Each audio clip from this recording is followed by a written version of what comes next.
I too would like to acknowledge we're meeting on Aboriginal land and pay my respects to the elders past and present. Always was, always will be Aboriginal land. And, you know, at this time, as we're coming up to those important commemorative moments, 50 years since the 67 referendum, 20 years now since the Bringing Them Home report, and coming up to the anniversary for Mabo, we have so much work to do with our own First Peoples. And it is a remarkable thing when you're travelling. We were travelling in Palestine with Dom, the affinity that you could see on the ground and in meetings in Bedouin villages and Palestinian villages, just on the streets in Jerusalem, between Palestinian people and Dom was quite remarkable. This recognition of, you know, when they heard Dom's story about two Indigenous peoples and their experience was quite remarkable. I'd also like to acknowledge my parliamentary colleagues that I see here today. Julia Finn, who is with me, the co-convener of the Parliamentary Friends of Palestine. Shket Mosselman, who is, of course, I think, one of those strong, constant voices for Palestine in the New South Wales Parliament. My colleague, Dr. Marine Faruqi. Again, I'm proud to see all these MPs who I know are constant and strong voices for Palestine. And it's not the overwhelming voice you may not have noticed in the New South Wales Parliament, but I commend all of them who are here today. Sorry,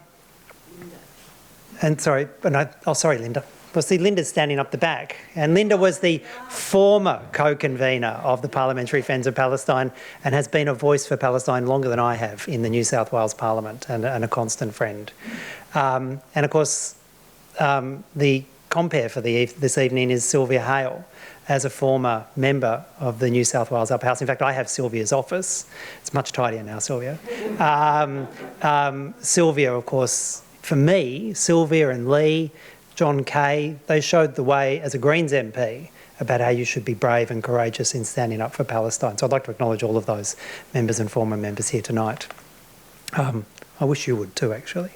They really do require that constant support. And I know Julia got attacked recently for speaking out in support of Palestine. It doesn't come without cost. It doesn't come without cost. And I think acknowledging that, it doesn't matter which party you're from, acknowledging that it comes at cost, but it's the right thing to do on principle.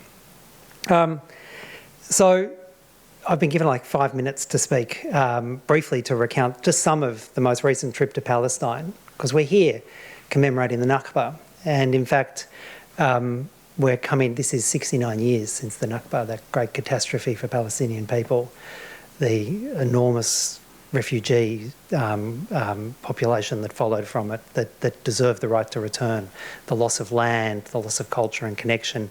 And we're also coming up in June now to 50 years of military occupation of the Palestinian lands. 50 years of military occupation. It's almost impossible to consider what the effect of that is on any population.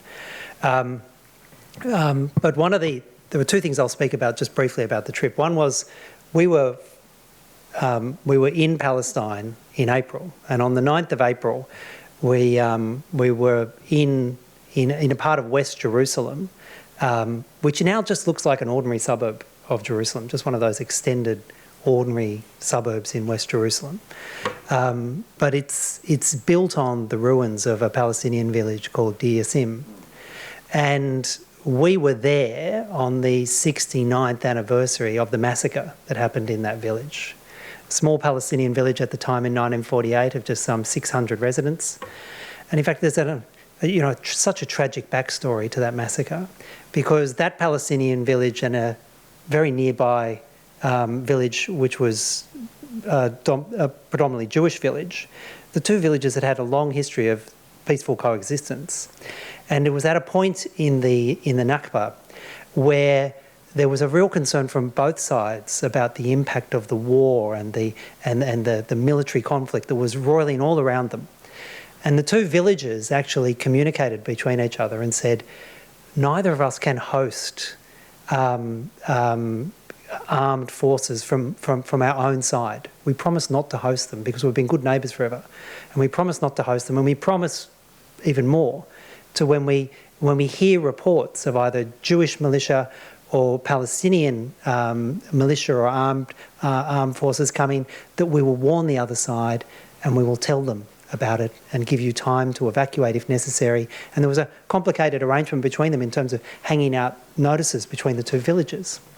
But unbeknownst to either of the villages, this was at a point where some of the Israeli militia forces were being isolated in Jerusalem. There was an attempt made by two Israeli militia groups to break into Jerusalem and open up the road to Jerusalem. And that went right through this village of Diyusim. And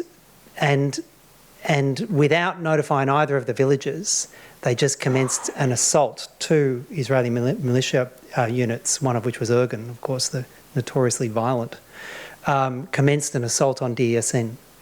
And some of the villagers managed to flee to the nearby Jewish village where they were given some protection and then found a way away from the fighting. But the great majority of the villagers couldn't. And there was an appalling massacre on that site on the 9th of April.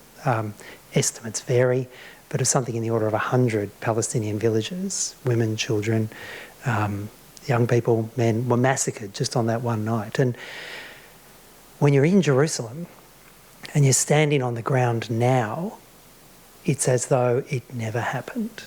It's as though the village never existed. And we actually went for a walk from point to point in this modern Israeli Jerusalem, West Jerusalem suburb. And there were still some houses which were there from before, but the great bulk had just been removed. And indeed, one of the few remaining Arabic inscriptions that was on the front stone on one of the Palestinian houses had actually been consciously covered up just with a white sheet of masonite in the last few years to expunge the very last, as they saw it, the very last memory of this previous Palestinian village. And it was an extraordinary, moving thing. I think you'd agree, Dom and Anne, when we were there. Extremely moving to just see the denial of history and the physical destruction of history that you see, and the denial of the reality of the Nakba, which none of us can be complicit in.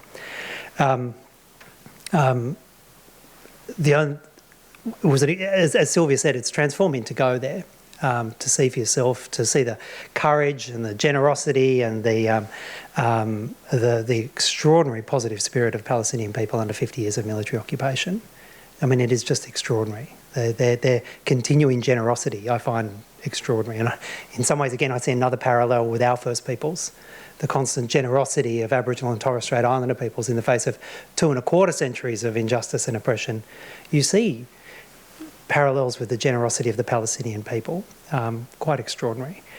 But when you go to somewhere like the military court that we went through with Military Court Watch, which is just the other side of that appalling Calandia checkpoint, which is in between Jerusalem and Ramallah. You know, it's like a cattle shed for people, that checkpoint. We went to the military court and we got in there through Military Court Watch, who desperately want foreign observers to come and see the reality of military courts after 50 years of military occupation in the West Bank, because there's no real civil legal system in the West Bank. Any part that's not explicitly controlled by the Palestinian Authority, which is a tiny part, it comes under the direct control of Israeli military courts. So literally an Israeli major sits there in a shipping container, and there's about 6 shipping containers next to each other.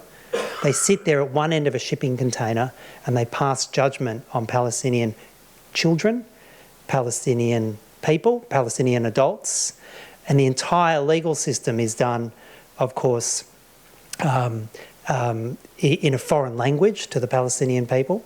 There's an Arabic translator there, but from our observations, the Arabic translator translated about one word in 6. And it's chaotic.